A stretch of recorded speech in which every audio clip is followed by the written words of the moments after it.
Abra comigo sua Bíblia em Mateus capítulo 5. Vamos ler do verso 1 ao 12. Vendo Jesus as multidões, subiu ao monte e, como se assentasse, aproximando-se os seus discípulos, ele passou a ensiná-los, dizendo: Bem-aventurados os humildes de espírito, porque deles é o reino dos céus. Bem-aventurados os que choram, porque serão consolados. Bem-aventurados os mansos, porque herdarão a terra. Bem-aventurados que têm fome e sede de justiça, porque serão fartos. Bem-aventurados os misericordiosos, porque alcançarão misericórdia. Bem-aventurados os limpos de coração, porque verão a Deus. Bem-aventurados os pacificadores, porque serão chamados filhos de Deus. Bem-aventurados os perseguidos por causa da justiça, porque deles é o reino dos céus. Bem-aventurados sois quando por minha causa vos injuriarem e vos perseguirem, e mentindo disserem todo mal contra vós. Regozijai-vos e exultai, porque é grande o vosso galardão nos céus, pois assim perseguiram os profetas que viveram antes de vós. Hoje eu quero ser bem simples, mas basal. Eu quero trabalhar com fundamentos. O maior sermão das Escrituras é o Sermão do Monte, capítulos 5, 6 e 7 de Mateus.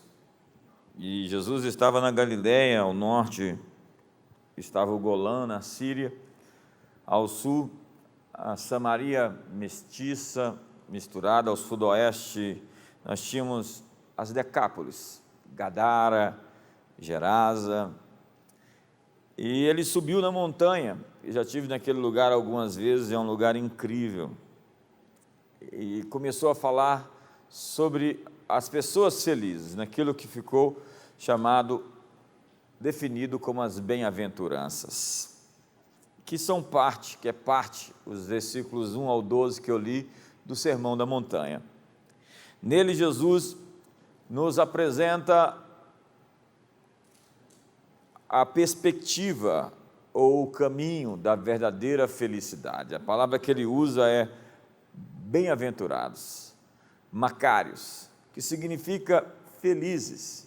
Felizes os pobres de espírito, começa ele dizendo. As bem-aventuranças, no entanto, estão na contramaré, no contrafluxo, na contramão. Elas são absolutamente contraculturais, porque para muitos bem-aventurados não são os pacificadores, os humildes, os que choram, os misericordiosos, os mansos. Estes, para alguns, são os coitados, os fracos, os débeis, os incapazes de reagir, são na verdade uns otários. O Sermão do Monte anuncia, segundo Jesus, o caminho para ser feliz. Obviamente que se eu perguntar aqui quem quer ser feliz, todos vão levantar a mão. Se você deseja ser feliz, então ouça essa mensagem. A felicidade surge como um tesouro não material, que nem a traça, nem a ferrugem pode corroê-la, e ninguém pode roubá-la. Na mensagem de Jesus, felicidade não é confundida com prazer, já que prazer irresponsável traz sempre sofrimento a longo prazo. Assim, a infelicidade é provocada pelo imediatismo. Para Jesus, a felicidade transcende as circunstâncias, ela é construída interiormente. A felicidade é espiritual, mística, transcendente, alimentada pela obediência e que se revela mesmo em momentos de despojamento de prazer. A felicidade é, portanto, uma emoção muito elaborada. Feliz é o homem que confia em ti, diz o Salmo 84. Então vamos às bem-aventuranças, o caminho para a felicidade. Bem-aventurados os humildes de espírito, porque deles é o reino dos céus. Felizes são os humildes, segundo a palavra grega usada por Jesus, felizes são os que se abaixam, felizes são os que se encolhem. Isso em nosso mundo é uma aberração. Os bem-aventurados em nosso mundo são os independentes, os presunçosos, os indiferentes, os autossuficientes. Bem-aventurado aquele que consegue depender de Jesus, diz Jesus. Aquele que consegue se prostrar, bem-aventurado o que consegue se render. Isso aponta para um estilo de vida de adorar, que é a palavra proscunel, prostrar-se. Ontem, numa live que eu estava fazendo, alguém disse que a nossa experiência em Israel, em Shilo, foi de que o lugar da adoração é o lugar do governo. Entenda, quanto mais capaz de se prostrar e se render diante de Deus, mais autoridade alguém tem. Quando uma igreja adora, ela se torna o governo da cidade. E a adoração não numa perspectiva litúrgica de cantar, mas a adoração como um estilo de vida de se render, de se prostrar. Foi Jesus quem disse: Pai, faça-se a tua vontade, não a minha. Aquele foi o supremo gesto de adoração. Se render à vontade de Deus é a verdadeira adoração. Felizes são os humildes de espírito. Esta é a vocação da dependência total. Felizes são aqueles que conhecem seus limites. A palavra, então, pobre é pitocos, que significa aquele que se abaixa, aquele que se prostra. É a imagem mental de um mendigo abaixado ao chão procurando um donativo. É a imagem mental de alguém que está cônscio da sua necessidade de graça. O sábio dizia: enganoso é o coração, desesperadamente corrupto. Tem muita gente com casca de humildade, esboço de humildade, silhueta de humildade, aparência de humildade, mas nós precisamos de humildade sincera. C.S. Lewis disse: um homem nunca é tão orgulhoso como quando adota conscientemente uma atitude de humildade. Blaise Pascal disse: a falsa humildade é puro orgulho. Santo Agostinho dizia: simular humildade é ser soberbo.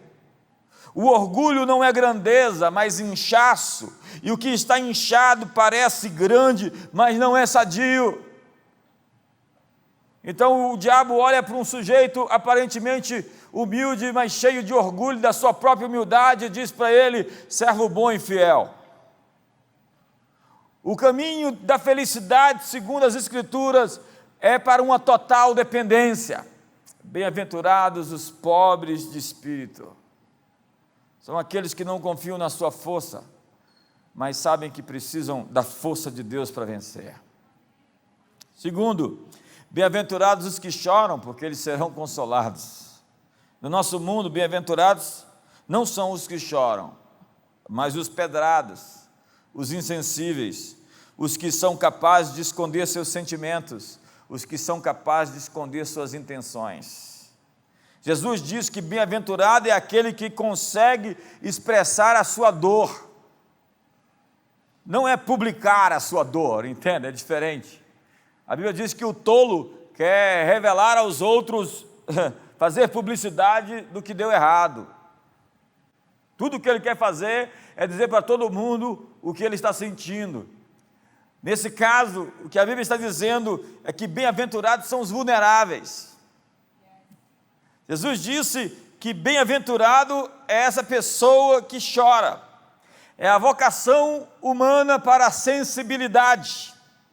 Felizes são as pessoas batizadas em sensibilidade. Os humanos, o que nos faz humanos, é ter sentimentos, é lamentar, é ficar indignado diante da injustiça. Você tem sentimentos? Jesus disse que um dia chegaria em que os homens perderiam a sua alma. Esse dia já chegou para muita gente. Esse dia não é escatológico, esse dia não está no futuro, porque há tanta gente insensível que não tem mais alma, tanta gente sem emoção, ou que tem emoções totalmente distorcidas, pervertidas, destituídas de sentido ou de compaixão. Você tem alma. O que vale o homem ganhar o mundo inteiro e perder sua alma.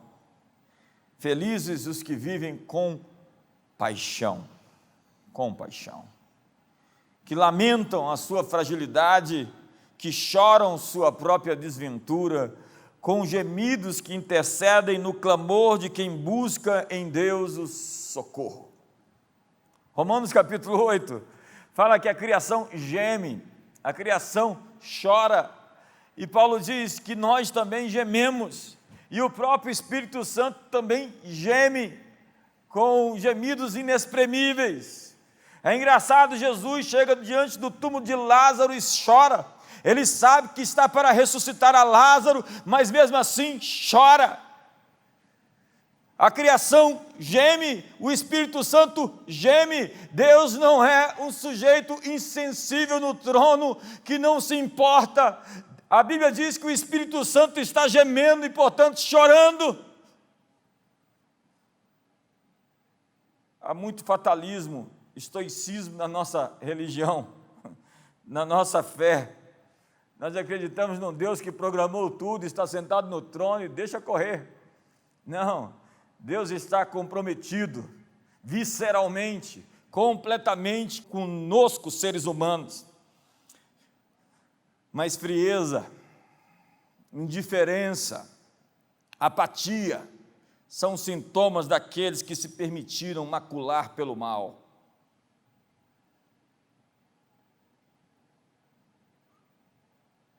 Deus, diz a Bíblia, enxugará os olhos de todos aqueles que choram.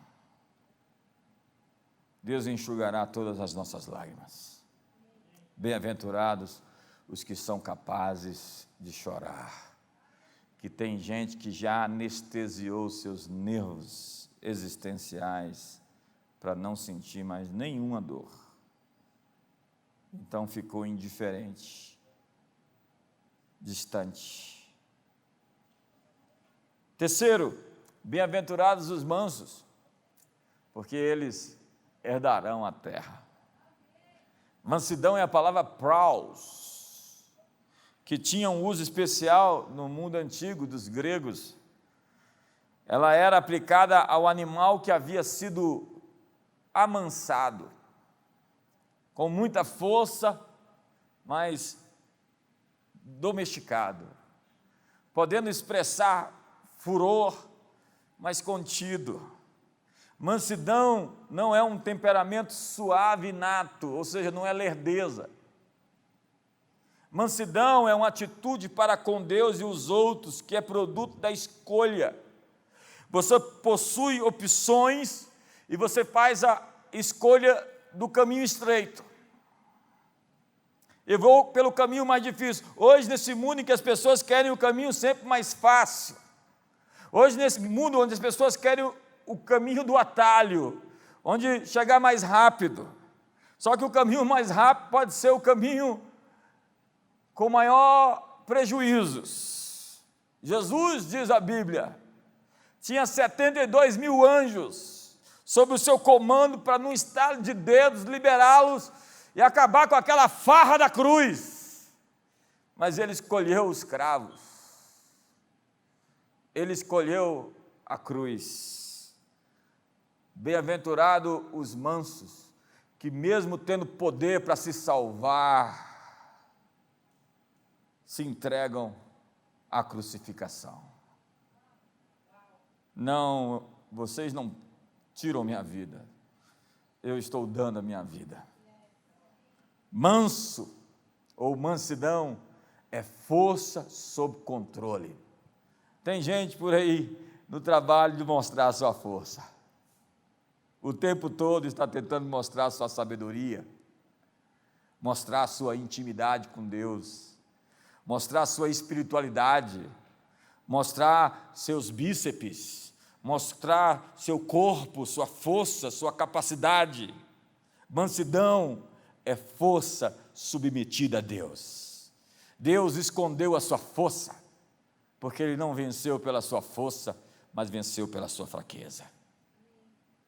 É a vocação do autocontrole, é a vocação do domínio próprio. Felizes os mansos, porque eles herdarão a terra. Nós não sabemos se uma pessoa é humilde até que ela tenha poder nas mãos. A verdade, humildade só é conferida quando alguém tem sucesso.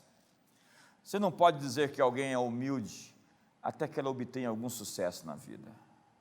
As pessoas hoje olham e falam assim, aquele fulano é tão humilde, ela quer dizer, não, ele não tem bens, ele não tem nada que possa representar tentações àquilo que ele está tentando empreender na vida.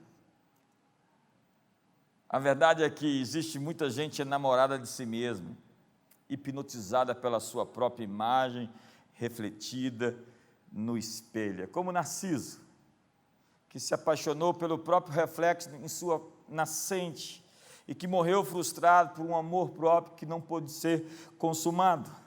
Muita gente fascinada pela visibilidade dos holofotes, pela popularidade, pela posição, pelo prestígio, pelo status, pelo glamour, pelas pirotecnias.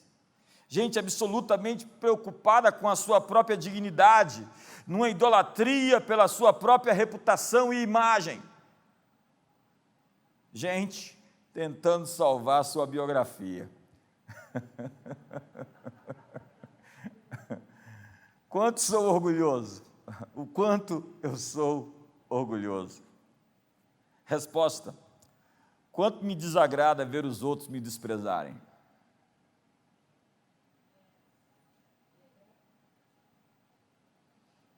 Bingo, você encontrou a resposta.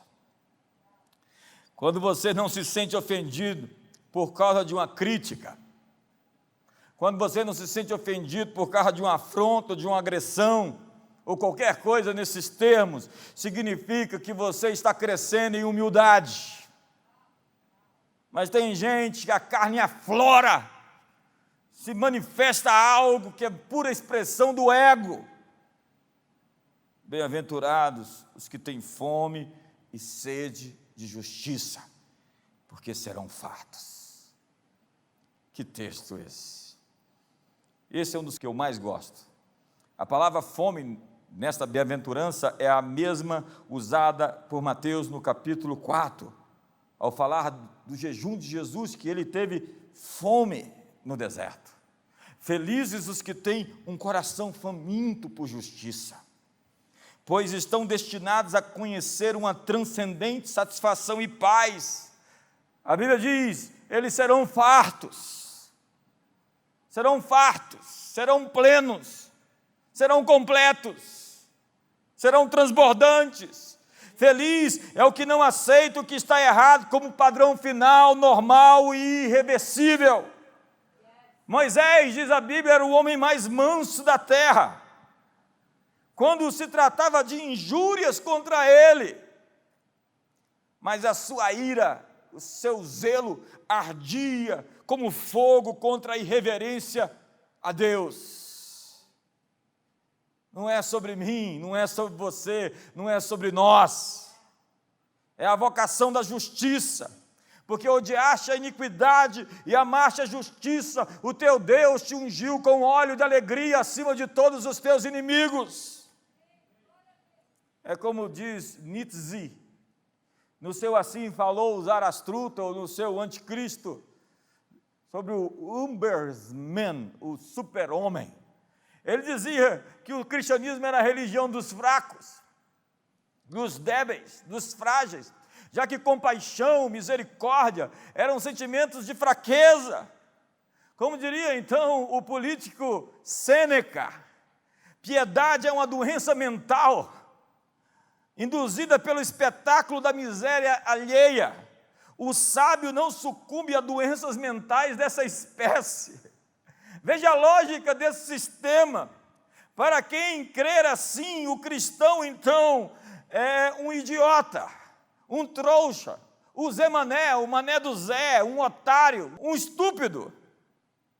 Hoje nós temos as novas bem-aventuranças. Bem-aventurados os sagazes, pois deles é o reino dos homens. Não anelem pelo reino dos céus, a vida é aqui e agora, e quem não souber se comportar como uma serpente morre bem cedo. Bem-aventurados os que não desperdiçam lágrimas, só os fracos choram, estes acabam fragilizados. Quem souber suplantar os outros da corrida da vida será um autêntico vencedor. Bem-aventurados os que desdenham da justiça. Vivemos em um mundo em que a balança enganosa prevalece. Bem-aventurados os implacáveis. Aqueles que usam de misericórdia alimentam o inimigo que lhes comerá depois. Bem-aventurados os cínicos que escondem bem os seus defeitos. Aqueles que reconhecem seus pecados, os puros de coração, viverão nos cantos do eirado. Bem-aventurados os que perseguem. Portanto, nunca queira estar na posição do perseguido, faça tudo para estar por cima, até o diabo. Bem-aventurado o príncipe, não o profeta. Quando ouvirem falar que profetas anunciam que vocês não gostam, tomem pedras e eliminem quem estorva a felicidade de vocês. Lembre-se de que os reis governam até ficarem velhos, e não foram poucos os profetas que morreram cedo.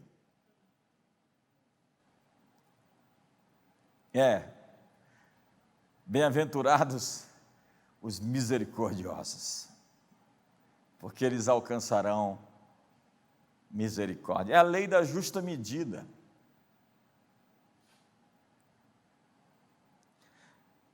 Você é medido como mede, julgado como julga, recebe em troca boa medida, recalcada, sacudida e transbordante, de tudo aquilo que semeia. E a Bíblia assim declara em Filipenses que o que pratica injustiça receberá, portanto, injustiça em troca, e nisto não há acepção de pessoas. É a vocação da compaixão, que é mais do que sentir piedade por alguém. A palavra hebraica para misericórdia significa a capacidade de entrar em outra pessoa até que praticamente podemos ver com os seus olhos, pensar com a sua mente e sentir com o seu coração.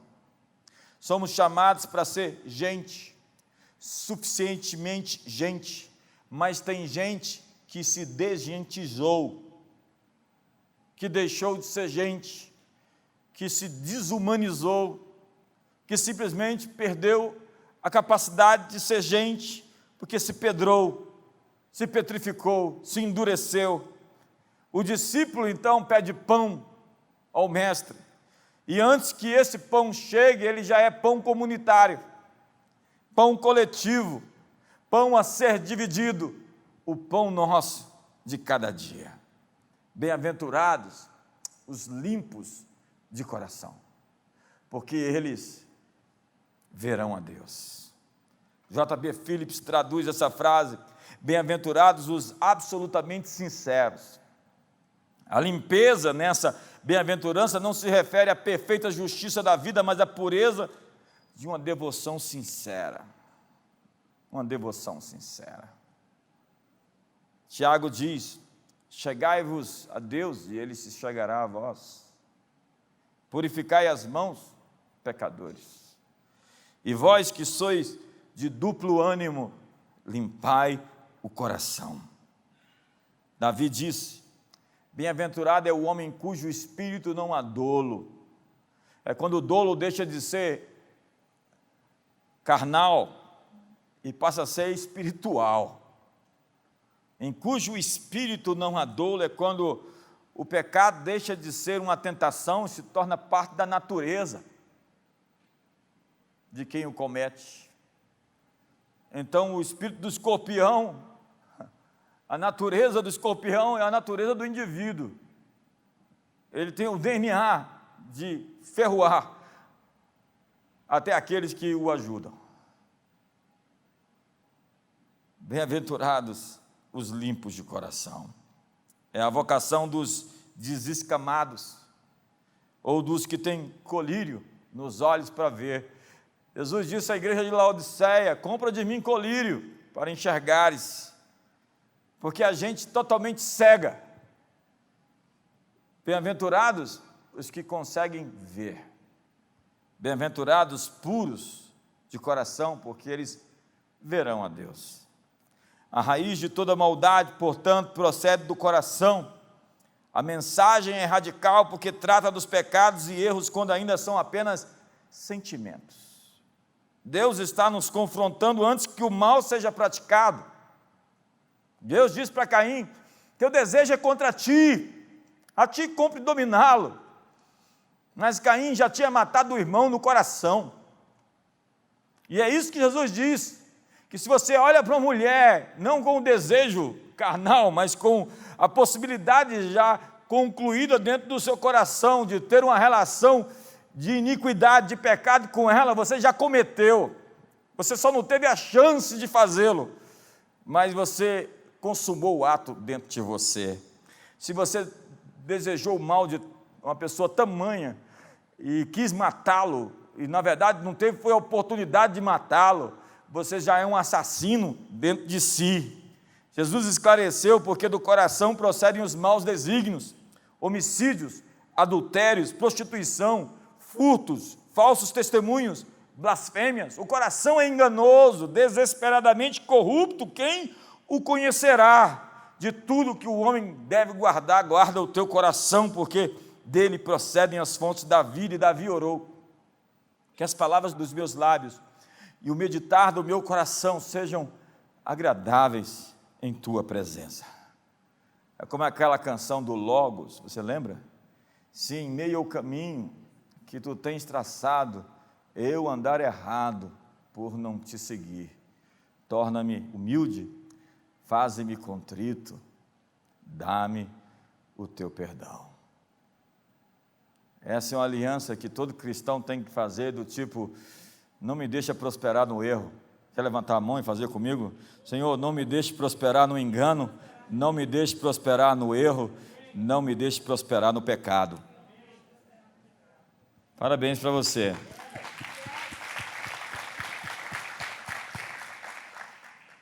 O desafio, portanto, é conquistar-se por dentro.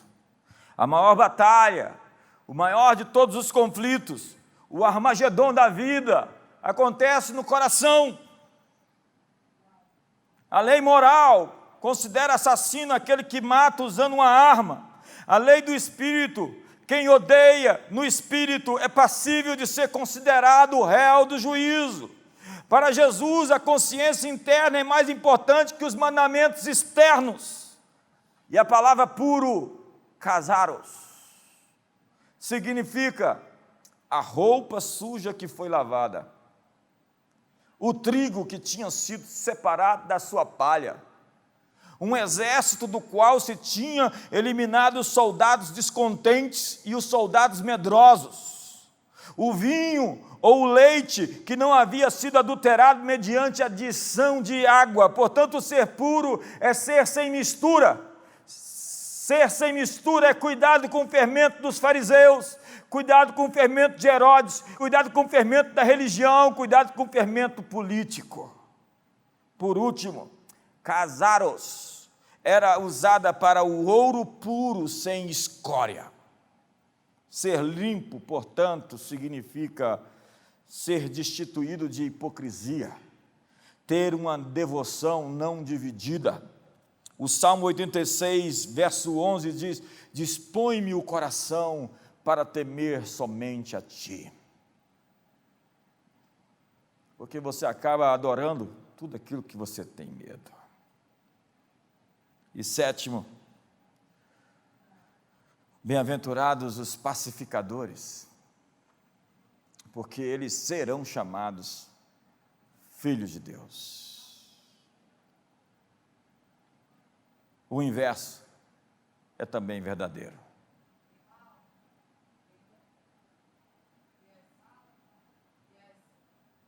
Feliz é aquele que vive a fim de promover a paz.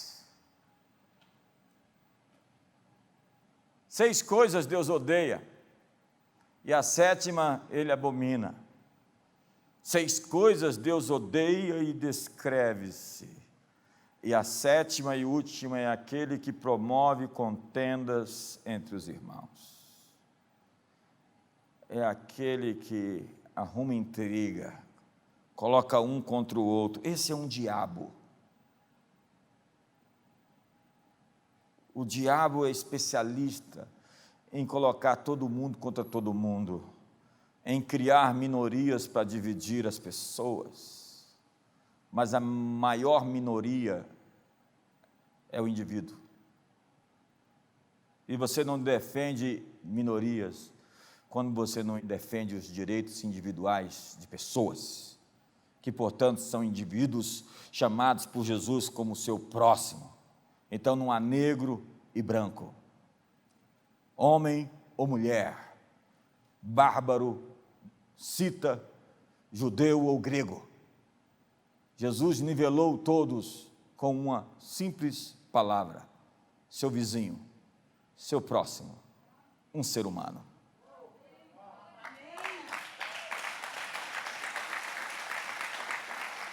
Feliz, portanto, é aquele que levanta a bandeira da reconciliação. Este é chamado de filho de Deus. Feliz é o que chama os que brigam para o abraço e para a paz. Os verdadeiros filhos de Deus são, portanto, servos da paz. É a vocação dos pacificadores, essa grandeza, esse brio, essa elevação de quem está cultivando a pacificação entre os antagonistas. Hoje, nós temos uma lógica, um paradigma de vencedores e vencidos. A grande alegria do guerreiro é ver seu inimigo vencido, esmagado e humilhado. Nossa espiritualidade é competitiva, nos sentimos intimidados com a prosperidade do outrem. A figura, contudo, da paz na Bíblia não é a de 2 ovelhas deitadas, mas de um leão e uma ovelha comendo palha. Tem coisa mais ridícula do que um leão comendo palha? Do lado da sua presa, a ovelha. A figura da paz na Bíblia remonta a tudo aquilo que foi dito anteriormente. Força sob controle. Fartar-se de afronta, podendo dar uma resposta. Dar a face ao que te fere, tendo poder para nocautear. Essa atitude de nobreza que está faltando entre muitos dos que se dizem conservadores cristãos, que xingam autoridades, falam palavrões, desafiam em tom arrogante. Esse não é o espírito do Evangelho, mas senão princípios elevados, com valores elevados. Bem-aventurados os pacificadores. Pacificação, nesse caso, não é fraqueza, é força. E por último, bem-aventurados os perseguidos por causa da justiça, porque deles é o reino dos céus. Há aqui uma conclusão surpreendente. Esses misericordiosos, pacificadores, limpos de coração, serão perseguidos. Para muitos, os perseguidos são os bobos, uns idiotas, porque eles acreditam que bem-aventurados são os mentirosos, que conseguem manter a opinião pública a seu favor, mesmo que tenha que puxar o tapete debaixo dos pés de alguém ou usar a cabeça dos outros como degrau para subir. É quando a maldade se torna currículo.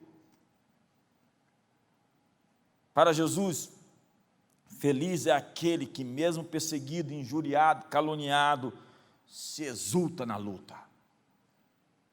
Olha para cima e se alegra com a injustiça contra ele cometida, porque ele tem a vocação rumo à felicidade de se tornar um irmão histórico dos profetas. Ele sabe que ele entrou para um clube seleto de homens e mulheres que sofreram não por causa dos seus pecados, das suas ambiguidades, mas porque resolveram fazer o que era certo. Quando isso acontece, você não está sozinho, você faz parte da galeria dos heróis da fé. Você está com Paulo decapitado, com Isaías cerrado ao meio, com Pedro crucificado de cabeça para baixo, enfim, com Ezequiel, Zacarias, Malaquias, Jeremias. Jesus disse: feliz é aquele que tem a coragem de defender o que é justo, mesmo com dano próprio. E a cruz, então, deixa de ser um peso e passa a ser um sonho, uma esperança, um projeto. Somente os discípulos aceitam a cruz. Somente os discípulos entendem a proposta e se regozijam com ela. Para o discípulo, portanto, a cruz é um paradigma, um estilo de vida, um referencial, um comportamento enquanto se caminha para a sua paixão. É a busca de um reino de vida transcendente, sobrenatural e justo, sem medo, com coragem. Nesse reino, os maiores são os menores, os últimos são os primeiros, e os membros menos decorosos são estes merecedores de maiores honrarias. O chamado é para ser, e quem não se transforma encontra a infelicidade por simplesmente querer ter, ou pela artificialidade de querer ser mais do que se é. Essa mensagem mudou o mundo. Ela foi a base para a resistência pacífica de Martin Luther King pelos seus direitos humanos. E Luther King venceu, não com a espada na mão, mas com a disposição de ser preso, humilhado, ameaçado pelos valores que ele decidiu defender. Hoje quem propõe a violência. Este não é o espírito do Evangelho. Feche seus olhos.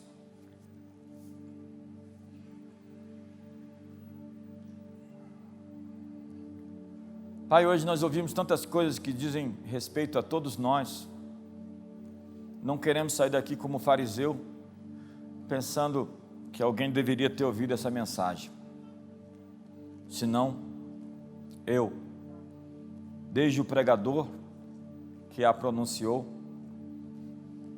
até a última pessoa sentada no último lugar desse recinto, ou as pessoas que estão em suas casas nos assistindo pela internet, ou ainda aquelas que nos assistirão depois desse culto terminar.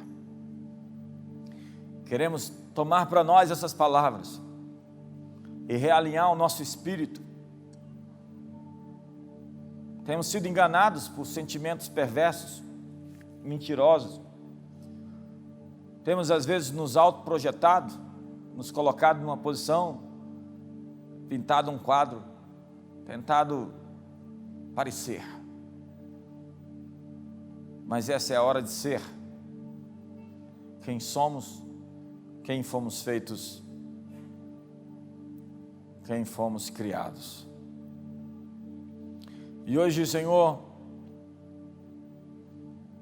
como diz o salmista, que as palavras dos meus lábios e o meditar do meu coração sejam agradáveis em Tua presença. Quem é o homem que possa discernir as próprias faltas? Absolve-me das que me são ocultas. Se em meio ao caminho que Tu tens traçado, eu andar errado por não Te seguir, torna-me humilde, faze-me contrito, dá-me o Teu perdão. Hoje realinhamos os nossos corações. Jesus disse: quem busca a sua glória não foi enviado por mim. mas a glória daquele que o enviou.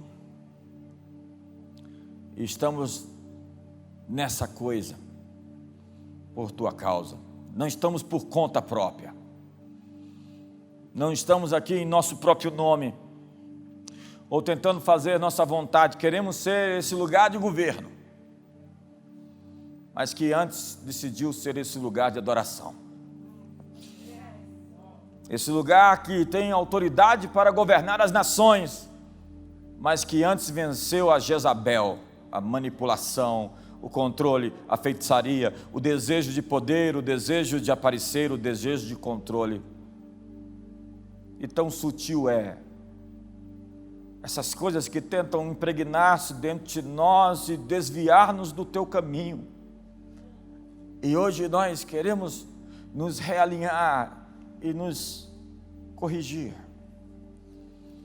Queremos ser, até que venha Shiloh, um altar constante de sacrifício, porque há muitos que sacrificaram e hoje só olham para o seu umbigo. Como Paulo disse, o Deus deles é o seu estômago, é o seu ventre, é o que pode saciar-lhes, é o que pode dar a eles alguma recompensa. Eles estão atrás de alguma recompensa. Quantos deixaram a visão de uma cruz, de um sacrifício, por uma visão de ganhar no espírito mercenário? Como disse Jesus, o mercenário vê o lobo e foge, mas o bom pastor dá a vida pelas suas ovelhas. E hoje estamos aqui, Senhor, para tomar as armas que o Senhor nos deu, para defender a nossa geração, para defender a nossa nação, para defender as futuras gerações daqueles que ainda não nasceram, para dizer que nós não vamos nos deformar, não vamos nos permitir ser manchados por uma visão de mundo, de poder temporal, que está desconectada do trono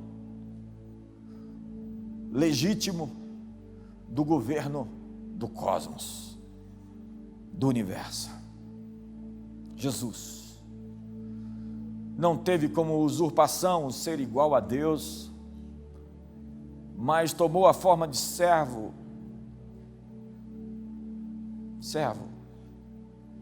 e veio com uma bacia e uma toalha na cintura, lavar os pés de todos nós. E hoje voltamos às primeiras obras, Senhor. Lembramos de onde caímos e queremos servir, porque quanto mais servos, mais poderosos. O maior de todos é aquele que serve a todos.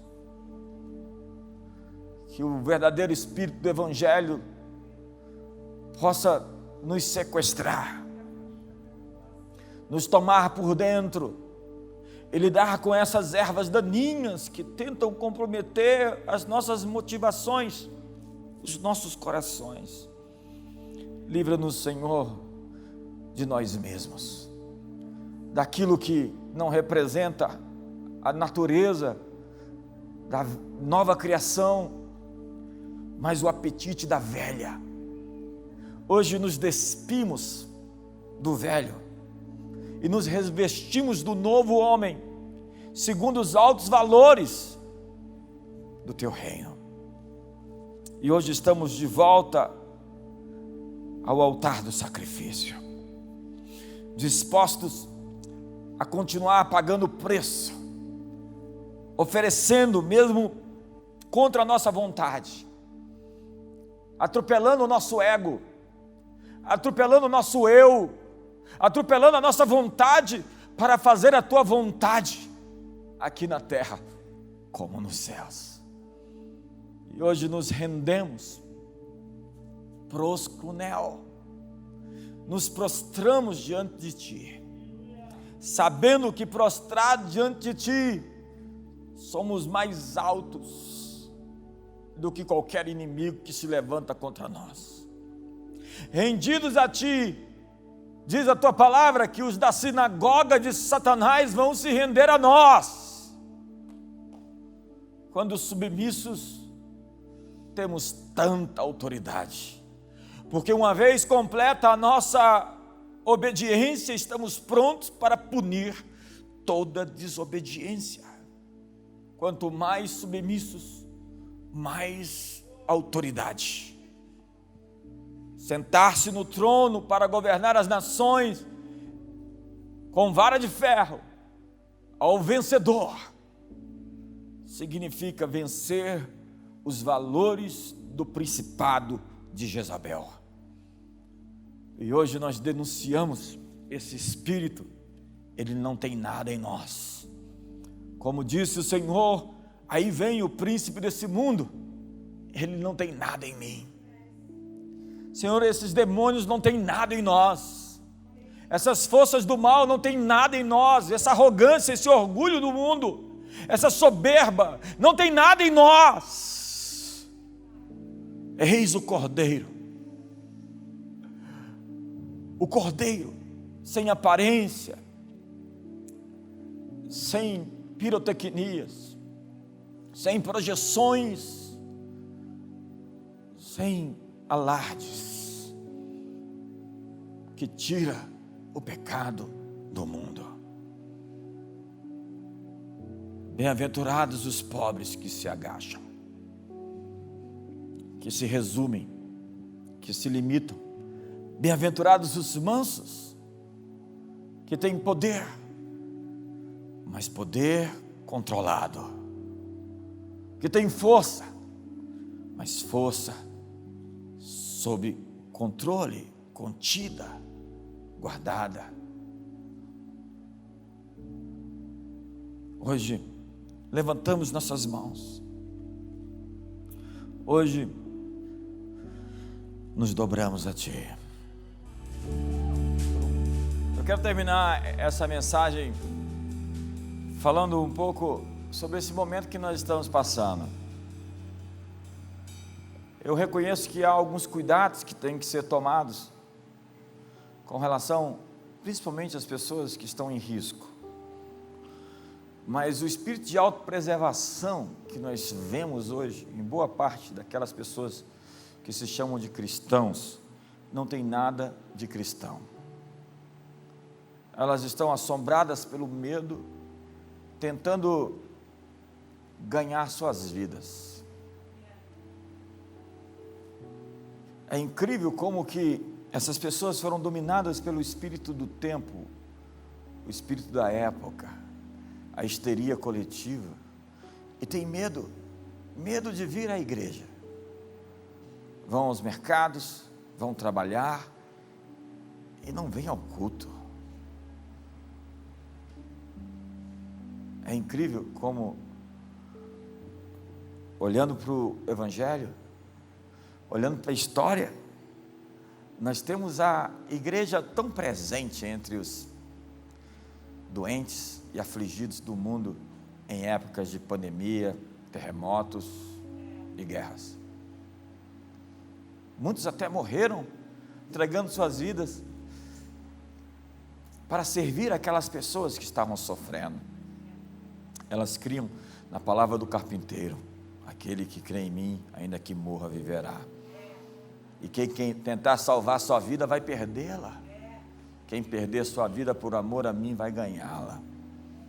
Não estou dizendo que você não tem que ter alguns cuidados, mas estou dizendo que existe um grande exagero nisso. Eu conheço dezenas de pessoas que pegaram Covid-19, elas estão sendo cuidadas. Inclusive nós temos uma central de saúde aqui que está dando assistência a essas pessoas de todas as formas. Nós estamos cuidando daqueles que estavam famintos, distribuímos toneladas de alimentos e continuamos distribuindo alimentos àqueles que precisam.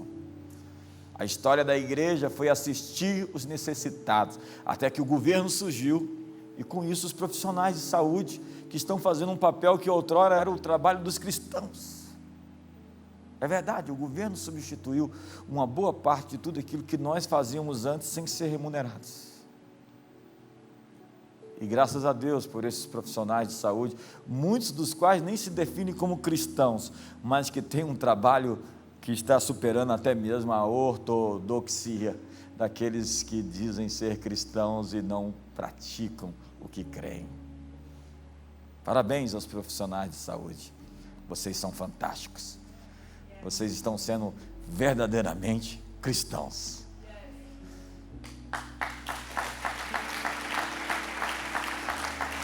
Mas enquanto isso, os cristãos se escondem, têm medo, estão assombrados. É incrível como boa parte dessa gente é gente que está sendo afetada de todas as formas. Decida tirar o medo do seu coração, você que nos assiste pela internet, e eu espero você no próximo domingo para a Santa Ceia. Nós estamos querendo até fazer uma coisa diferente no próximo domingo. Se prepare, você será avisado. Abra mão da sua autopreservação. Ouse governar. Ouse governar.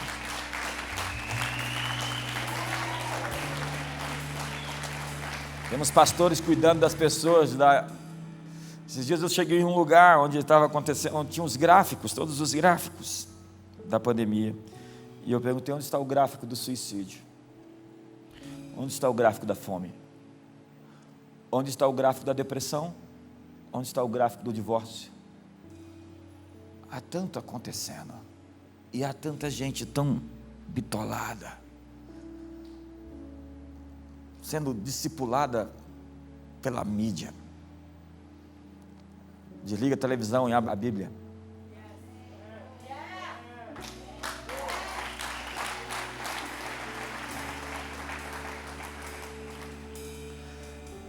Uma ótima semana para todos, um grande e poderoso segundo semestre. Nós estamos virando o jogo. Esse será um tempo incrível para a sua vida e sua família.